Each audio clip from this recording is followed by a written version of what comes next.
আয়নার সামনে দাঁড়ালে এখন আর ২০ বছরের সেই উচ্ছল মেয়েটিকে খুঁজে পাই না। কাচের ওপারে যে ছায়াটা দাঁড়িয়ে থাকে তাকে দেখলে মনে হয় এক শতবর্ষী বৃদ্ধা, যার চোখের কোণে জমাট বেঁধে আছে কয়েক জন্মের ক্লান্তি।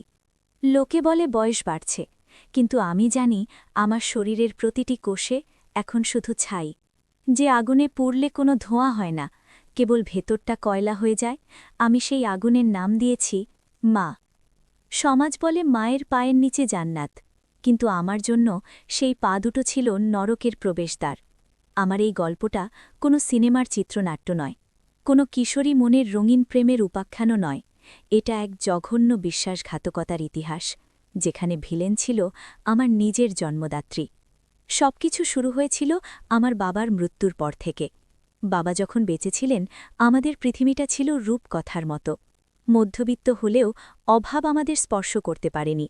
বাবার সেই মায়াবী হাসি আর আগলে রাখার ক্ষমতা আমাদের ঘরটাকে স্বর্গ করে রেখেছিল। কিন্তু বাবার হঠাৎ চলে যাওয়া আমাদের যেন মাঝ সমুদ্রে দাঁড় করিয়ে দিল। শোক করার সময়টুকুও পাইনি আমরা। সংসারের হাল ধরতে মা একটা কোচিং সেন্টার খুললেন। আমি তখন স্কুলের শেষ বছরে। আমার দু চোখে তখন হাজারো স্বপ্ন। আমি জানতাম আমার মতো মধ্যবিত্ত মেয়ের একমাত্র রক্ষাকবচ হল শিক্ষা। পড়াশোনা করে নিজের পায়ে দাঁড়াব, মায়ের কষ্ট দূর করব। এই ছিল আমার জীবনের একমাত্র ব্রত। মাকে আমি পূজা করতাম। আমার কাছে মার কথা ছিল বেদবাক্য। আমি বিশ্বাস করতাম গোটা পৃথিবী যদি আমার বিরুদ্ধে ষড়যন্ত্র করে, তবুও আমার মা আমার কপালে স্নেহের হাত রাখবে। কিন্তু হায়, আমি জানতাম না যে হাত আশীর্বাদ দেয় সেই হাতই একদিন আমার সম্মানকে নিলামে তুলবে। মায়ের কোচিং সেন্টারে আমি ছোটদের পড়াতাম, নিজেও পড়তাম। ঠিক সেই সময় আমাদের কোচিংয়ে ভর্তি হল আরিয়ান। আরিয়ান মানে এক অন্য জগৎ, শহরের নামকরা শিল্পপতির একমাত্র উত্তরাধিকারী। ওর দামি গাড়িটা যখন আমাদের গলির ভেতর ঢুকত, তখন চারপাশের নোংরা পরিবেশটাও যেন ক্ষণিকের জন্য ঝলমল করে উঠত। আরিয়ান ছিল খুব শান্ত আর মিতভাষী। ক্লাসের অন্য সব মেয়েরা ওর মনোযোগ পাওয়ার জন্য পাগল থাকত, কিন্তু আমি থাকতাম আমার বইয়ের পাতায় মগ্ন। আমি জানতাম আকাশ আর মাটির কোনোদিন মিলন হয় না। আরিয়ানের আভিজাত্যের সামনে আমার দারিদ্র্য ছিল বড্ড মলিন। ওই সময় আরিয়ানের সাথে প্রিয়া নামের এক সুন্দরী মেয়ের প্রেমের সম্পর্ক ছিল। ওদের দুজনকে দেখলে মনে হতো বিধাতা যেন নিজ হাতে এই জুটিকে গড়েছেন। আমি দূর থেকে দেখে দীর্ঘশ্বাস ফেলতাম, ভাবতাম জীবনটা কত সুন্দর হতে পারত। কিন্তু আমার জীবনের ছন্দপতন ঘটালেন আমার মা। মায়ের নজর আরিয়ানের ওপর নয়, পড়েছিল আরিয়ানের বাবার সিন্দুকের ওপর। মা প্রায়ই রাতে খাবার সময় আমাকে আড়ালে বলতেন, স্নেহা, তুই কি বোকা?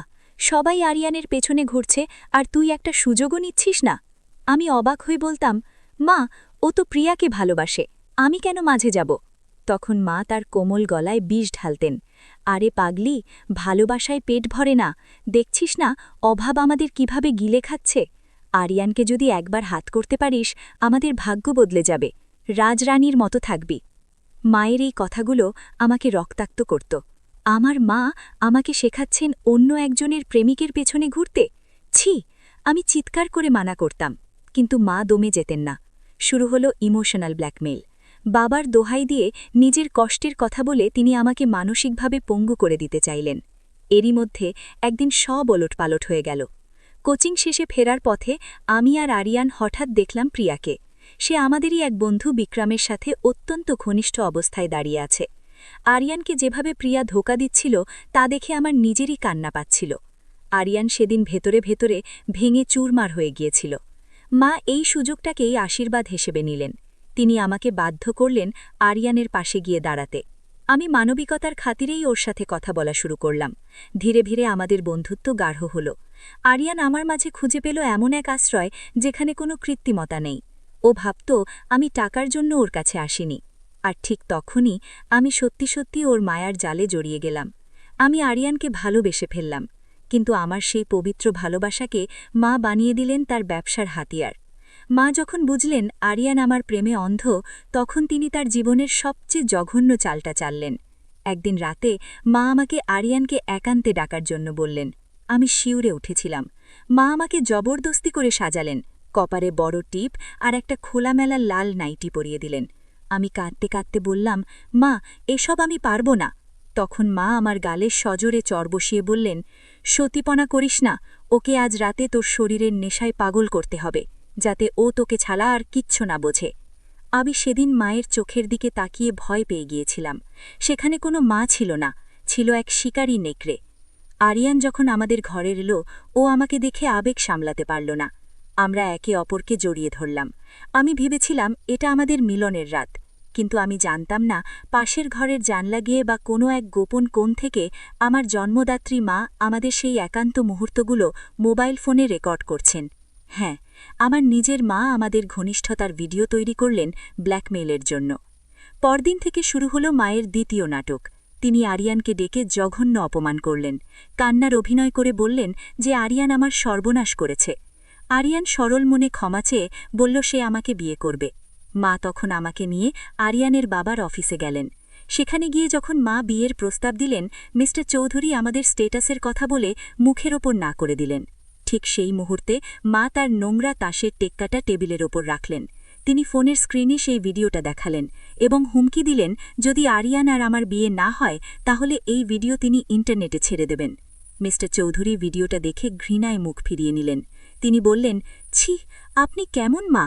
আপনি নিজের মেয়ের ইজ্জত দিয়ে ব্যবসা করছেন। মায়ের জেদ আর লোভ এতটাই ছিল যে যখন আরিয়ানের বাবা নথি স্বীকার না করলেন, মা সত্যিই সেই ভিডিও সোশ্যাল মিডিয়ায় ছড়িয়ে দিলেন।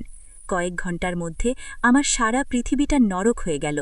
যে আরিয়ান আমাকে দেবীর মতো শ্রদ্ধা করত, সে ফোনে আমাকে বলে দিল, স্নেহা, তোমার আর তোমার মায়ের ওপর আমার ঘৃণা প্রকাশের কোনো ভাষা নেই। তুমি মরে যেতে দেখলে খুশি হতে, কিন্তু এই অপমানটা না করলেই পারতে। আমার ভালোবাসা, আমার সম্মান, আমার বেঁচে থাকার শেষ আকাঙ্ক্ষাটুকু ওই এক ভিডিওতে জ্বলে পুড়ে ছাই হয়ে গেল। গল্পের শেষটা আরও করুন। যখন পুলিশ কেস হল এবং মা বুঝলেন তিনি ভেসে যাচ্ছেন, তখন তিনি আরিয়ানকে পৃথিবী থেকে সরিয়ে দেওয়ার পরিকল্পনা করলেন। ভাড়াটে খুনি ঠিক করলেন যাতে আরিয়ান কোনো সাক্ষ্য দিতে না পারে। আমি যখন আড়াল থেকে মায়ের সেই ভয়ঙ্কর ফোনালাপ শুনলাম, তখন আমার ভেতরে মরে যাওয়া বিবেকটা একবারের জন্য জেগে উঠল। আমি বুঝলাম এই মানুষটা আমার মা হতে পারে না। আমি আরিয়ানকে বাঁচানোর জন্য পুলিশে খবর দিলাম, নিজের মাকে পুলিশের হাতে তুলে দিলাম। আজ আমি একা, মা জেলে, আরিয়ান আমাকে ঘৃণা করে দূর দেশে চলে গেছে, আর আমি এই অভিশপ্ত স্মৃতির বোঝা নিয়ে প্রতিদিন একটু একটু করে মরছি। লোভ একটা মানুষকে পশু বানিয়ে দেয়, আর সেই পশুর থাবায় ধ্বংস হয়ে যায় আমার মতো হাজারো স্নেহার জীবন। আজ আমি সবাইকে হাত জোড় করে বলতে চাই, কাউকে অন্ধের মতো বিশ্বাস করবেন না, হোক সে নিজের জন্মদাত্রী। সম্পর্কের আড়ালে লুকানো লোভের ধারালো ছুরিটা চিনে নিতে শেখুন।